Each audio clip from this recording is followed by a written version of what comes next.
împreună prin această cântare, prima cântare, care îmi place atât de mult.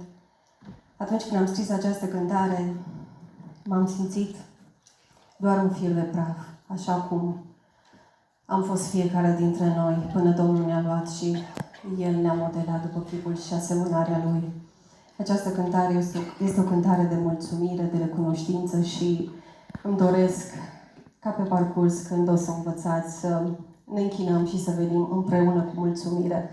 Așa cum spunea și fratele, Domnul are închinători și nu telespectatori. Haideți să ne închinăm cu toată inima și să venim cu mulțumire înaintea Lui. Amin.